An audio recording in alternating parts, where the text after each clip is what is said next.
우리 다 같이 하나님의 말씀 보시겠습니다. 하나님 말씀은 로마서 8장 31절로 마지막 39절까지 말씀이 되겠습니다.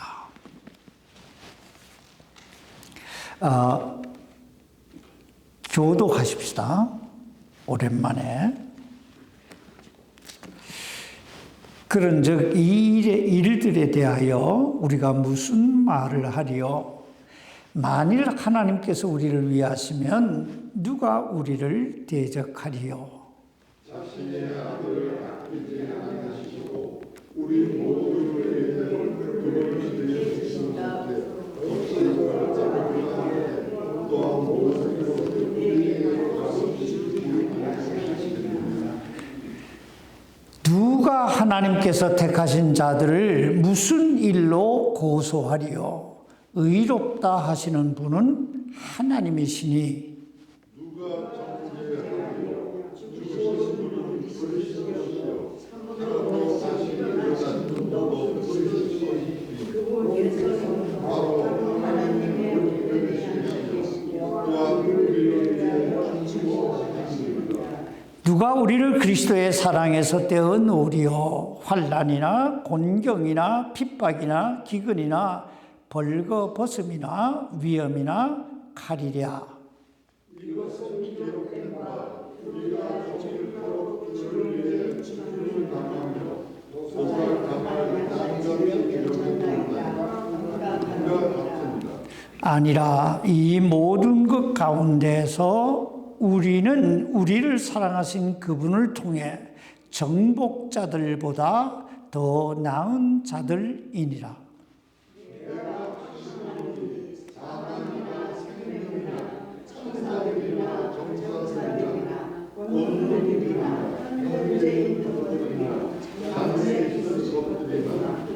같이 읽읍시다. 시작. 높음이나 깊음이나 다른 어떤 창조물이라도 능히 우리를 그리스도 예수 우리 주 안에 있는 하나님의 사랑에서 떼어놓지 못하리라. 아멘. 기도하십시다. 살아계신 아버지 하나님, 하나님께서 우리를 사랑하셔서 하나밖에 없는 독생자 예수 그리스도를 이 땅에 보내주시고 그 예수 그리스도를 우리 대신, 우리의 죄 대신 갈보리 십자가에 못 박혀 피 흘려 죽게 하시고 누구든지 그 예수 그리스도를 믿기만 하면 영원한 생명을 얻도록 하시기 위해 죽은 지 3일 만에 다시 일으켜 세우시고 이제 승천하셨다가 예수 그리스도를 믿는 자들에게 영원한 생명을 주시고 또 부활을 주시기 위해 다시 재림하실 이 놀라운 역사를 이루어 주시니 얼마나 감사한지요. 하나님 이 사랑 때문에 이 은혜 때문에 오늘 저희가 하나님 보좌 앞에 나왔습니다. 아버지 하나님, 저희가 드리는 이 예배를 통하여 영광을 받아 주시옵소서.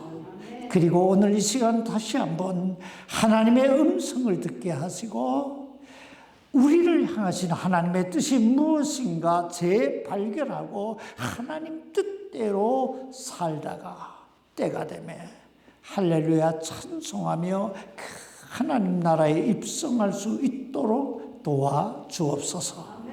오늘 이 연약한 종을 붙들어 사용해 주시기를 살아계신 예수님의 이름으로 기도하옵나이다. 아멘. 착석해 주시기 바랍니다. 우리가 인생을 살면서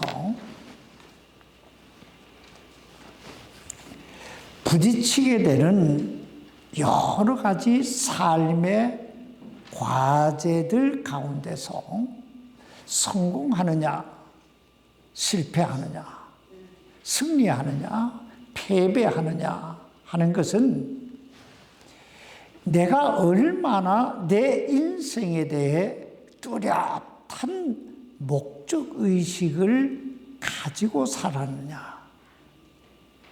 더 나아가서 내가 그 목적을 이루기 위해 얼마나 헌신했느냐. 여기에 달려있다고 볼 수 있습니다. 그러므로 우린 인생을 살면서 가끔씩 자기 자신에게 자문해 봐야 됩니다. 나는 내가 살아가고 있는 내 삶의 목적이 뭐지? 내가 왜 살지? 무엇을 위해 살아가고 있지? 한번 쭉 물어봐야 돼요. 그리고 나는 그 삶의 목적을 이루기 위해 지금 뭘 하고 있지? 자기 진단을 해봐야 된다는 거예요. 오늘 이 로마서를 기록하고 있는 사도 바울에게는 하나의 목적이 있었습니다. 목표가 있었어요. 그것은 그 당시 전 세계의 중심 도시였던 로마에 가서 이 하나님의 복음을 전해야 되겠다라고 하는 것이었습니다. 그렇다면 여러분,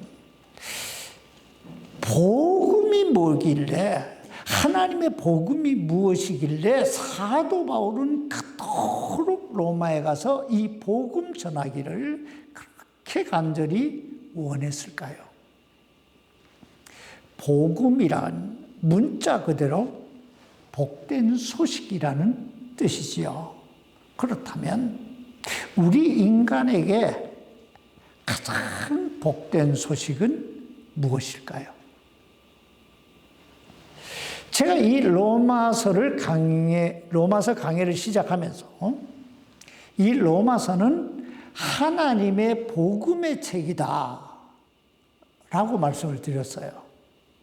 그리고 지금까지 하나님의 복음이 무엇인가에 대해 거의 6개월 동안 말씀을 드렸어요.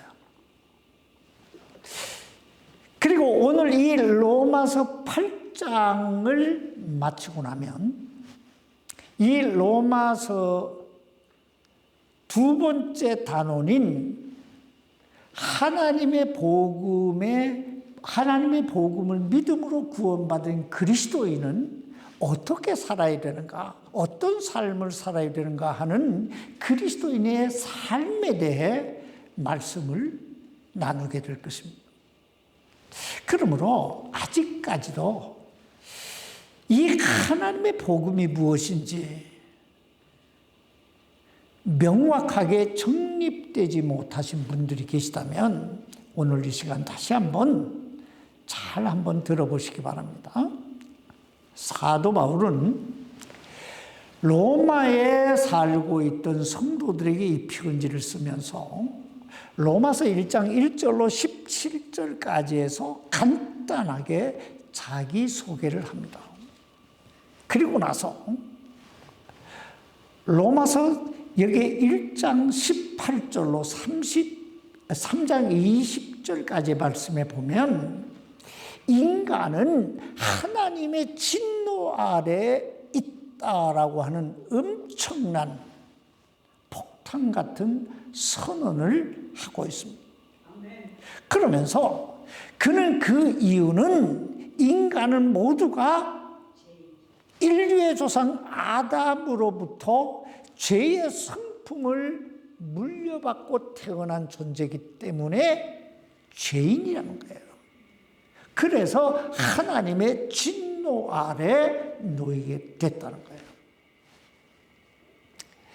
그런데 로마서 3장 21절 이하 5장 21절까지 말씀을 넘어와 보면 이렇듯 죄인되고 하나님의 진노의 심판대 앞에 놓이게 된 그 인간에게 하나의 소식이 전해졌다. 이렇게 말씀하고 있어요. 이걸 좋은 소식이라고 그래요. 그래서 복음이라고 말해요. 그러면서 이 복음이 무엇인가에 대해 이렇게 얘기합니다.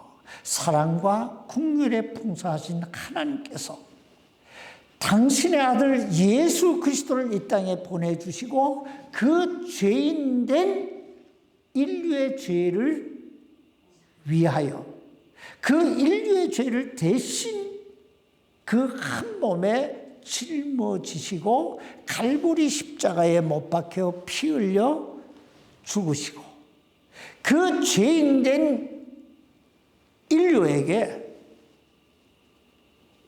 새 생명을 주시기 위해 죽은 지 3일 만에 부활하시고 그 당신을 믿는 자들에게 영원히 당신을 믿는 자들이 영원히 살게 될 그 처소를 예비하기 위해 승천하셨다가 때가 되면 다시 재림하시게 될 것이다. 그러므로 누구든지 그 예수 그리스도를 믿기만 하면 영원한 생명을 얻게 된다. 그리고 그 의롭게 되는 방법, 그 구원의 방법에 대해 예수 그리스도를 믿기만 하면 된다. 이렇게 얘기합니다. 그러면서 두 사람의 예를 들고 있어요. 한 사람은 믿음의 조상, 이스라엘 백성들의 믿음의 조상이라고 할 수 있는 아브라함이고 또 한 사람은 이스라엘 백성들이 가장 존경하는 다윗 왕입니다. 그러면서 이렇게 물어요. 저들이 무엇으로 의롭다함을 받았느냐? 여러분, 아브라함이나 다윗이 무엇으로 하나님 앞에서 의롭다함을 받았다고 말씀하고 있습니까? 믿음으로. 뭘로요? 믿음으로. 행위가 아니에요. 저들이 막 하나님께 잘 보여서 막 깨끗하고 거룩해서가 아니에요. 여러분, 아브라함의 생애를 잘 한번 봐요. 다윗의 생애도 한번 잘 봐요. 험하디 험한 삶을 살았고요. 그 곤모술수를 얼마나 행하며 살았는지 몰라요. 거짓말도 많이 하고요. 그럼에도 불구하고 하나님께서 저들을 의롭다고 하신 것은 뭐 때문에? 믿음 때문이라는 거예요. 그래서 우리는 그걸 은혜라고 말해요. 그러므로 너희도 이 하나님의 약속의 말씀을 믿으라는 거예요. 그리하면 하나님께서 너희도 의롭다고 하신다는 거예요. 이게 바로 뭐예요? 복음이에요. 오늘 여러분 이 하나님의 복음을 믿습니까? 자, 사실 이 복음은요, 우리들이 지난주에 살펴봤던 로마서 8장 28절로 30절 말씀에서 이미 완성됐어요. 이제 복음은 거기서 다 완성됐다 이거예요. 이걸 우리는 구원의 영원성이라고 말하고 구원의 불멸성이라고 말합니다. 왜냐하면 이 구원은 하나님이 계획하시고 하나님이 이루시고 하나님이 완성하신 일이기 때문입니다. 아멘. 여러분, 성경이 무엇을 말씀하고 있습니까? 성경은 이렇게 말씀해요. 하나님께서 너희를 미리 아시고, 아멘. 자, 하나님이 우리 한 사람 한 사람 다 아신다는 거예요. 아시고, 두 번째 뭐예요? 하나님이 예정하시고, 미리 아신 저들을 예정하시고, 예정하셨다는 말은 선택하여 부르셨다는 거예요. 선택하셨다. 여러분이 알아야 될 게 하나 있어요. 내가 지금 이 자리에 있잖아요. 하나님의 은혜의 보좌 앞에 나와 예배를 드리고 있잖아요. 내가 온 것 같지요. 내가 하나님 믿는 것 같지요. 하나님이 선택해 주셨기 때문에 오늘 우리가 이 자리에 있는 줄 믿습니다. 그리고 세 번째는 선택하신 저들을 부르시고 그랬어요. 내가 예수님 만나기 위해 믿기 위해 온 게 아니고 하나님이 나를 부르셨기 때문에 내가 이 자리에 있다 이 말이에요.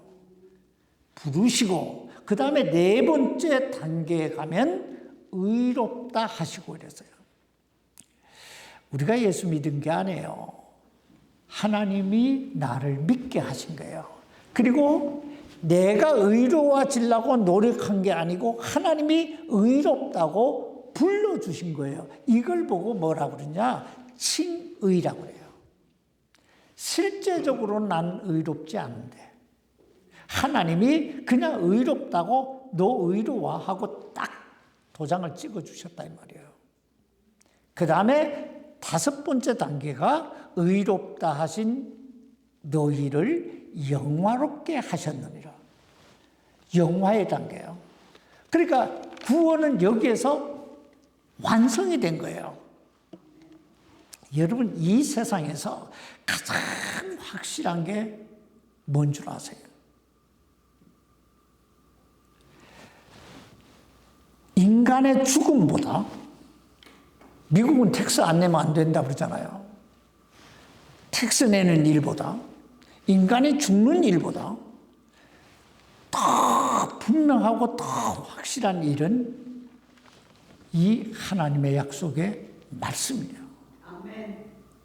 하나님이 가장 확실한 거예요. 바로 그 하나님께서 나를 의롭다 하시고 나를 영화롭다 하신 거예요. 그러면 여기에서는 세상 말로 게임 오버예요. 이건 다 끝난 거예요.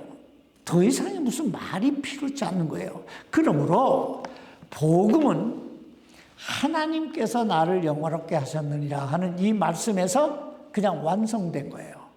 그러므로 오늘 본문 말씀은 복음이라기보다는 이 복음으로 인한 어떤 감격을 이야기하고 있다고 볼 수 있어요. 이 복음이 얼마나 놀라운 일이냐, 지금 그 얘기를 하고 있다 이 말이에요. 오늘 본문은 7가지 질문 형식으로 되어 있습니다. 자, 그 첫 번째 질문은 로마서 8장 31절에 나와요. 보십시다. 그런즉 이 일들에 대하여 우리가 무슨 말을 하리요? 여기서 이 일들이라고 하는 말은 우리가 예수 그리스도를 믿음으로 구원받은 이 일들을 가리키는 거예요. 내가 예수 그리스도를 믿음으로 구원받은 이 일에 대하여 무슨 더 할 말이 있느냐? 다시 말하면 하나님께서 나를 미리 아시고 하나님께서 미리 택하시고 하나님께서 나를 부르시고 나를 의롭다 하시고 나를 영화롭다 하셨는데 여기에 무슨 더 할 말이 있냐 이거예요. 여러분은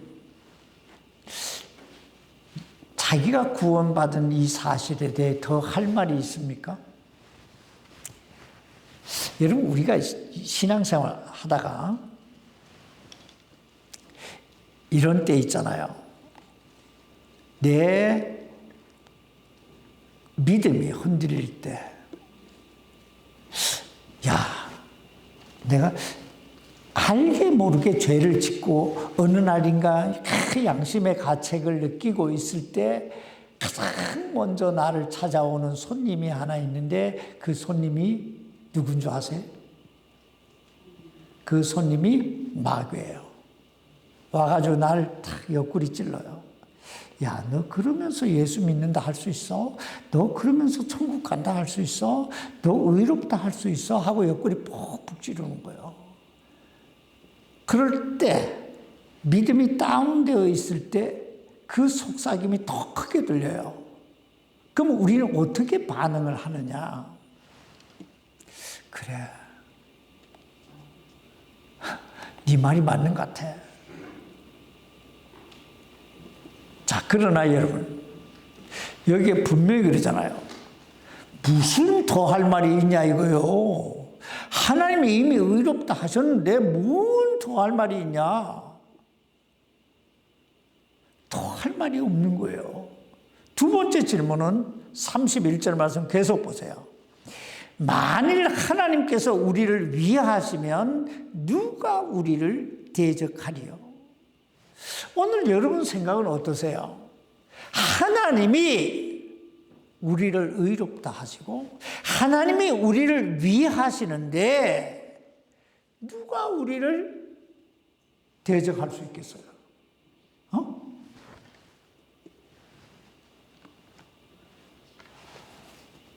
하나님이 나를 위하신다.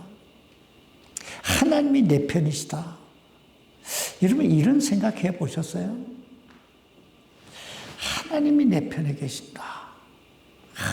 이보다 더 놀라운 일이 없는 거예요. 자, 세 번째 질문은 이거예요. 32절입니다. 자신의 아들을 아끼지 아니하시고 우리 모두를 위해 그분을 내주신 분께서 어찌 그 아들과 함께 또한 모든 것을 우리에게 값없이 주지 아니하시겠느냐? 오늘 여러분 생각은 어때요? 자신의 아들까지도 아낌없이 나를 위해 주신 그 하나님께서 그 무엇인들 나에게 주지 아니하시겠느냐? 여러분 생각 어때요? 주실 줄 믿습니까? 다 주실 줄 믿습니다. 그게 무엇이든 간에. 다만 여러분과 내가 알아야 될 건 하나 있어요. 하늘이 땅보다 높잖아요. 하늘이 땅보다 높은 같이 하나님의 생각은 우리 생각보다 높고, 하늘이 땅보다 높은 같이 하나님의 길은 우리 길보다 높아서 내가 생각하지 못하는 것들, 내가 보지 못하는 걸 하나님 보시는 거예요. 그래서 내 생각에는 이게 제일 중요하고 이거 없으면 못 살 것 같은데 하나님이 보실 때는 그것 때문에 너가 망해 하실 때가 있는 거예요. 그래서 때때로 하나님께서 응답하시는 방법이 세 가지예요. Yes, 즉각적인 응답을 주실 때가 있어요. 둘째는 No, 안 돼 하실 때가 있어요. 세 번째는 ing, 진행되는, 기다려라 하실 때가 있어요. 이거 외에는 하나님은 가장 좋은 것으로 우리의 삶을 충만케 해주실 줄 믿습니다. 네 번째 질문은 33절이에요. 누가 하나님께서 선택하신 자들을 무슨 일로 고소하리요? 의롭다 하시는 분은 누구예요? 하나님이시니. 여러분, 누가 우리를 선택하셨다고요? 하나님. 그럼 누가 우리를 의롭다 하셨다고요? 하나님. 그런데 누가 감히 나보고 죄인이라고? 누가 감히 나를 고소할 수 있겠느냐는 거예요. 그렇잖아요.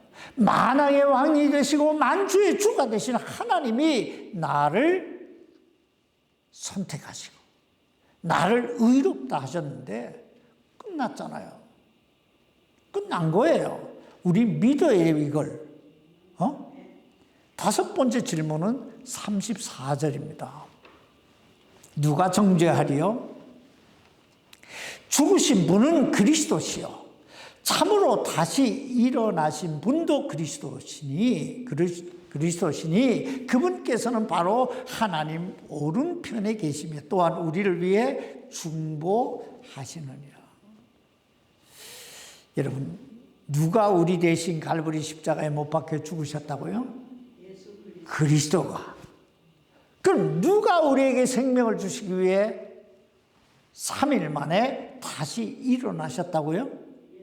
예수님이. 바로 그 주님이 승천하셔서 하나님 오른편에 하나님 우편에 앉으셔서 날마다 중보하신다는 뜻이 뭔 뜻이냐면 나를 변호해 주시는 거예요. 하나님. 그래도 그럼 결국은 하나님은 늘 예수님 편이잖아요. 예수님이 이야기하는 다 들으시는 분이잖아요. 그래서 삼위일체잖아요. 그러니까 우리는 항상 어떤 경우에라도 뭐예요? 의로운 거예요. 어떤 경우에라도 승리하는 거예요. 여러분, 얼마나 놀라운 축복을 받은 사람인지 우리가 알아야 돼요, 우리가. 그뿐만이 아니에요. 여기 6번째 질문 보세요. 35절입니다. 누가 우리를 그리스도의 사랑에서 떼어 놓으리요? 여러분, 사랑이 뭐예요? 사랑이 뭐예요? 사랑은 눈물의 씨앗이라고 그랬잖아요. 사랑의 정의는요, 얼마나 희생하느냐, 얼마나 수고하느냐, 얼마나 상대를 위해 드렸느냐, 여기에 달려있는 거예요. 사랑합니다, 사랑합니다. 백날 첫날 말해도 소용없어요, 그건. 사랑한다는 말이 입에 뭐가 들어옵니까? 배가 부릅니까? 아무 소용이 없어요. 말로만 하는 건 소용없어요. 그렇다면 우리를 향하신 하나님의 사랑은 어떤 사랑입니까? 여기 보세요. 자기 생명을 드린 사랑이잖아요. 생명을 드린 거예요. 자, 그런데 누가 감히 우리를 그리스도의 사랑에서 떼어놓을 수 있겠느냐는 거예요. 그러므로 결론적으로 이렇게 묻습니다. 7번째 질문은 35절 이하에 보세요. 누가 우리를 그리스도의 사랑에서 떼어놓으리요? 환난이나 곤경이나 핍박이나 기근이나 벌거벗음이나 위험이나 가리랴. 여기 보면 이 세상에서 우리를 위협할 수 있는 가장 무서운 것들은 다 나오죠. 그죠? 여러분, 환난이 뭐예요? 환난이라고 하는 말은요, 인간으로서는 감당하기 가장 어려운 지경을 얘기하는 거예요. 이건 마치 타작마당에 곡식을 이렇게 펼쳐놓고, 여러분 도리개라고 하는 거 아세요? 이렇게 탁 내리치잖아요. 이렇게 휙 해가지고 손가락같이 이렇게 돼가지고 축축 쳐서 곡식을 터는 거. 이게 환난이에요. 그러니까 이 환난이라고 하는 말은 정신적, 육체적 모든 고통을 얘기하는 거예요. 그리고 곤경이라고 하는 말은 정신적 고통을 얘기하고, 핍박이라고 하는 말은 노골적으로 드러내놓고 하는 박해를 얘기하고, 기근이 뭐예요? 말 그대로 굶주리는 거예요. 그리고 벌거벗음이라고 하는 말은 수치를 얘기해요. 그리고 칼은 죽음을 의미해요. 그런데 사실 우리들 가운데는 여기에 나오는 이 말씀이 뭔 의미인지 정말 명확하게 이해하기가 어려워요. 왜냐? 우린 이런 일을 당해보지 않았으니까. 예수 믿는다고 하는 그것 때문에, 참 믿음으로 산다고 하는 그것 때문에 여러분들이 얼마나 핍박을 당해봤어요? 환난을 겪어봤어요? 곤경을 겪어봤어요? 굶주려 봤어요? 벌거벗어 봤어요? 오히려 반대잖아요. 조금만 비가 와도, 조금만 그렇잖아요.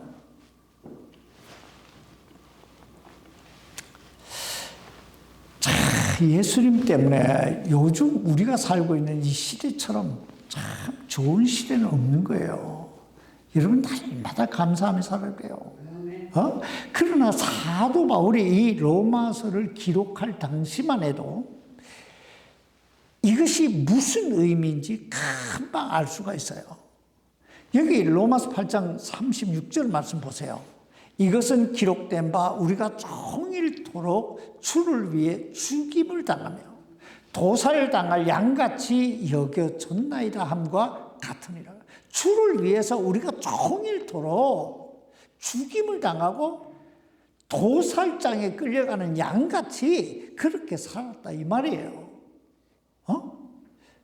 여러분 이 말씀이 히브리서 11장을 한번 펴보세요. 11장 36절부터 한번 펴보세요. 11장 36절입니다.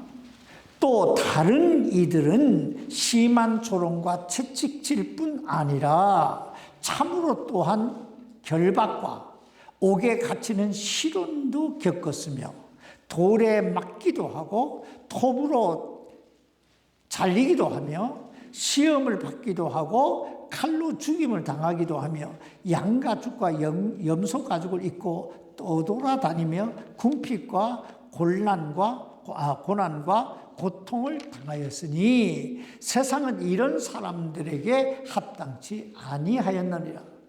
그들이 사막과 산과 동굴과 땅굴에서 떠돌아다녔느니라. 아마 여러분도 사도행전을 읽어보셔서 이게 뭔가 어렴풋이 이해가 되실 거예요. 여러분 스데반 집사가 복음 전하다가 어떻게 죽었습니까? 돌에 맞아 죽었어요. 그러면 요한의 형제 야고보는 어떻게 죽었습니까? 헤롯 왕의 칼에 맞아 죽었어요. 자, 그럼 베드로는 어떻게 죽었을까요? 십자가에 거꾸로 매달려 죽었어요. 도마는요, 이 살가죽이 벗겨 죽고요. 사도 바울은요, 단두대에 목이 잘려 죽었어요.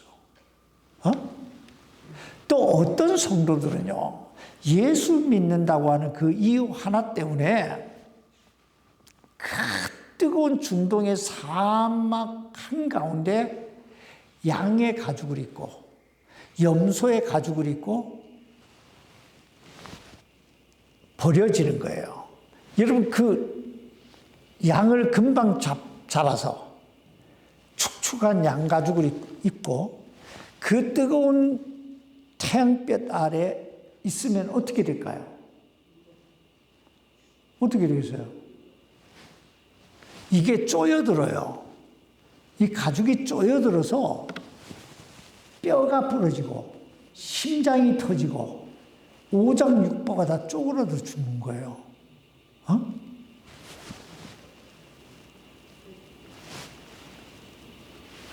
지금도요, 로마에 가면 카타콤이라고 하는 곳이 있어요. 로마 그 언덕에 그 산에 있는데 그게 땅굴이 몇십 리로 연결됐는지 모를 정도로 땅굴이 파져 있어요. 그곳에서 예수 믿는다고 하는 그 사실 때문에 그곳에 도망을 피신을 해서 그곳에 숨어 사는 거예요. 거기에 가면 벽에 이 사람이 죽으면 거기에다 이렇게 안장해 놓는 그 뭐라 그래요? 무덤도 그 안에 있고요.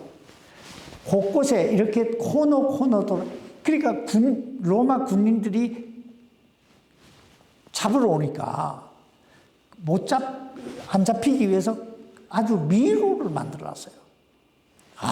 저도 한참을 들어가 봤는데, 여러분, 오늘날 만약에 이런 일들이 일어난다, 이러면 예수 믿을 사람 몇 사람이 되겠어요? 여러분, 예수 믿겠어요?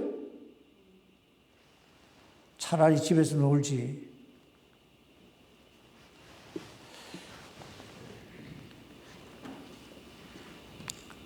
참 여러분, 왜 이 사람들은 이렇게까지 환난당하고 핍박당하고 죽임을 당하면서까지도 큰 믿음을 지켰을까요? 그 이유는 하나예요. 영원한 생명에 대한 믿음이에요. 하나님의 사랑에 대한 믿음이에요. 여기 로마서 8장 37절 말씀 보세요. 아니라 이 모든 것 가운데서 우리는 우리를 사랑하신 그분을 통해 정복자들보다 더 나은 자들이다. 여러분, 이 말씀이 참 이해가 되세요?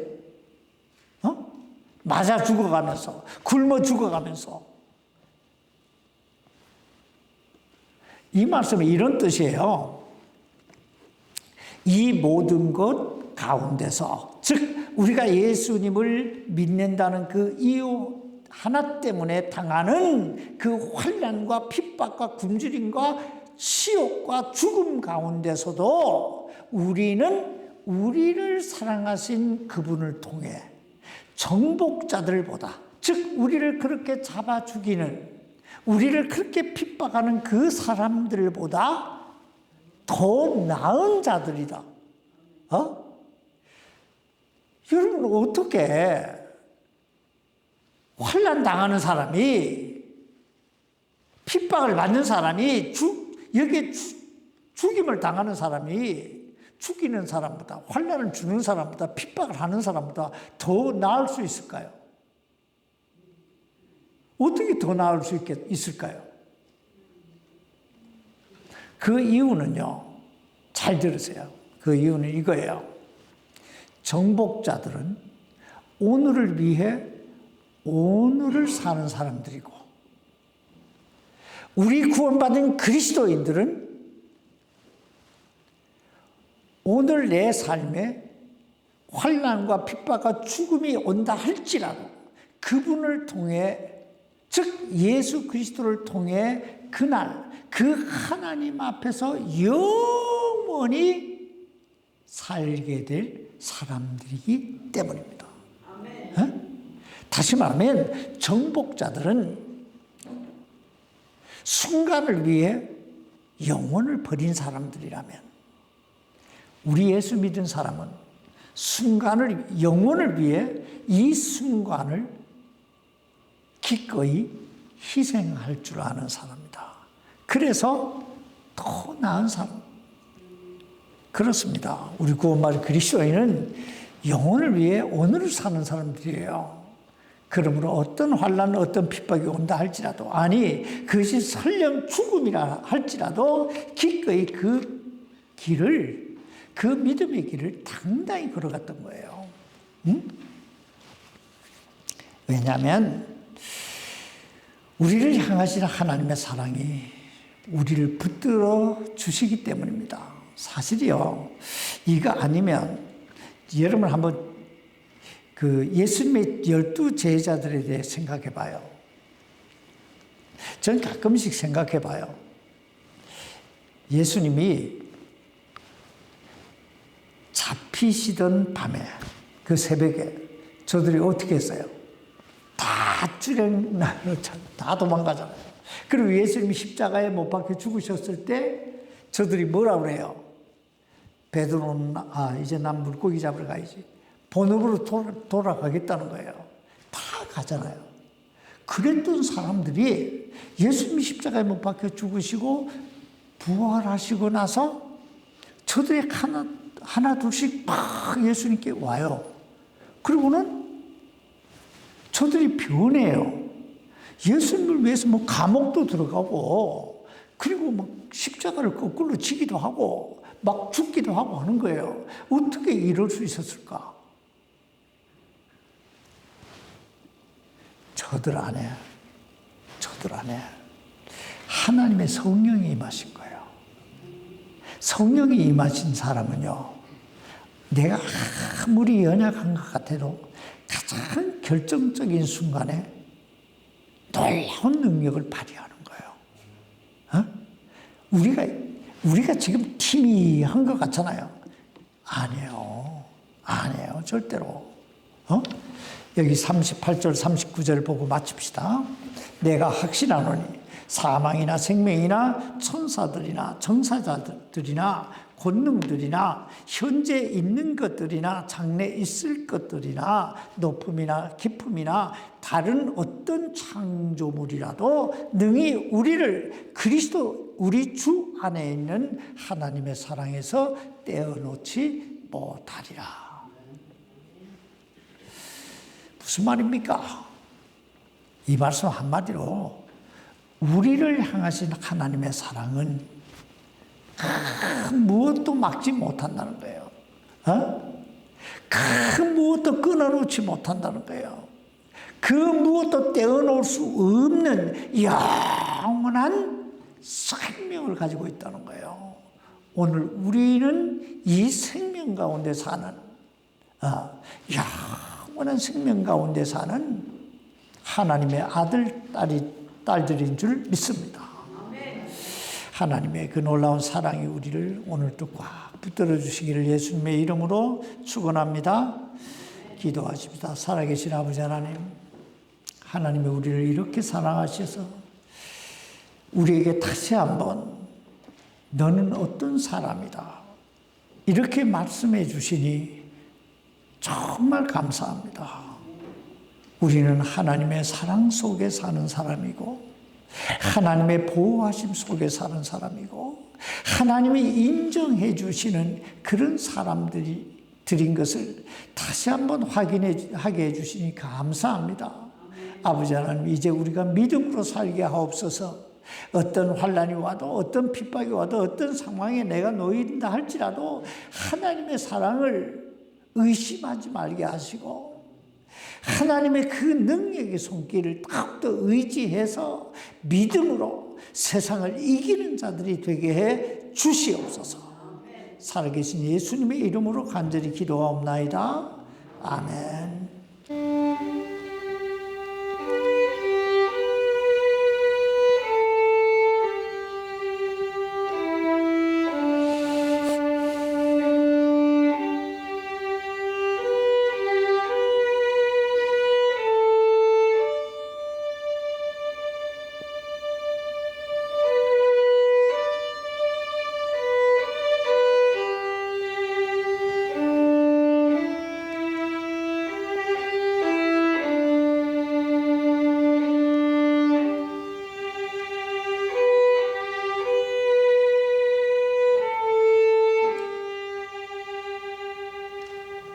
아멘. 이상